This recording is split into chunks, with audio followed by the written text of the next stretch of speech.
মাধ্যমিকের রাজ্যে মেধা তালিকায় তৃতীয় স্থানাধিকারী বাঁকুড়ার মৈনাক মণ্ডল। বাঁকুড়ার খ্রিস্টান কলেজিয়েট স্কুলের ছাত্র সে। তার প্রাপ্ত নম্বর 695। বাধা ধরা নিয়মে পড়াশোনার অভ্যেস ছিল না মৈনাকের, এমনকি ভালো লাগতো না একটানা পড়াশোনা করতেও। পড়াশোনার পাশাপাশি ক্রিকেট ছিল খুব পছন্দের। মৈনাকের এই নজর কাড়া সাফল্যে খুশির হাওয়া গোটা পরিবার, স্কুল এবং গোটা জেলা জুড়ে। তবে মৈনাকের আগ্রহ রয়েছে ইঞ্জিনিয়ারিং পড়ায়। তোমার নাম্বারটা 695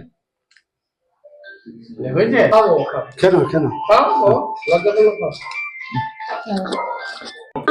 পরীক্ষা শুরুর আগে প্যানিক হয়েছিল, ফার্স্ট এক্সামের আগে। দেন কি হবে কি না অনেক ছিল। সব স্যারদের, মা বাবার ভালোবাসে, সব স্যারদেরও খুব আশা ছিল যে হয়তো র্যাঙ্ক করবো। আমি নিজেও কনফিউজ ছিলাম যে কি হতে পারে আর নট। দেন যখন ফার্স্ট আমার হোপ ছিল যে কিছু তো একটা করে দেখাতে পারবো, দেন যখন থার্ড হলো তখন সত্যি খুব আনন্দ লাগছে যে পড়াশোনা আমি বেশি সিরিয়াস ভাবে অত পড়ি না। আমি যেটুকু পড়তাম অ্যাটেন্টিভলি পড়তাম, বেশিক্ষণ পড়তেও পারি না। আমি এক জায়গায় মানে কিছুক্ষণ পড়তাম, আবার খেলতাম, আবার পড়তাম, এমনি করে আমার চলতো। এই রেজাল্ট কি এক্সপেক্টেড ছিল? এক্সপেক্টেড, আমি এক্সপেক্ট করেছিলাম যে 690 অ্যাভাব হবে। আমার নিজের দোষে 3 নাম্বার ভুল হয়েছে। আমি 697 এর অ্যান্সার করে দিয়ে এসেছিলাম, সেখানে 695 পেয়েছি। বলছি কি কি ভালো লাগে পড়াশোনা ছাড়া? ক্রিকেট, পুরো ক্রিকেট খেলতে।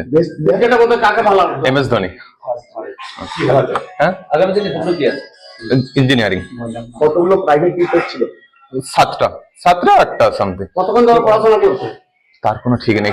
কোনোদিন হয়তো 4 ঘন্টা হয়েছে, 5 ঘন্টা, 8 ঘন্টা এমনি। তার সাথে আমার বাঁকুড়া আকাশে পড়তাম, তার একটা অবশ্যই কৃতিত্ব আছে। ক্রিকেট খেলা অবশ্যই। হ্যাঁ, তার অবদান সব থেকে বেশি স্কুলের টিচার, বাবা মা আমার ভালো। ইঞ্জিনিয়ারিং, বেসিক্যালি নিউক্লিয়ার নিয়ে কিছু করার।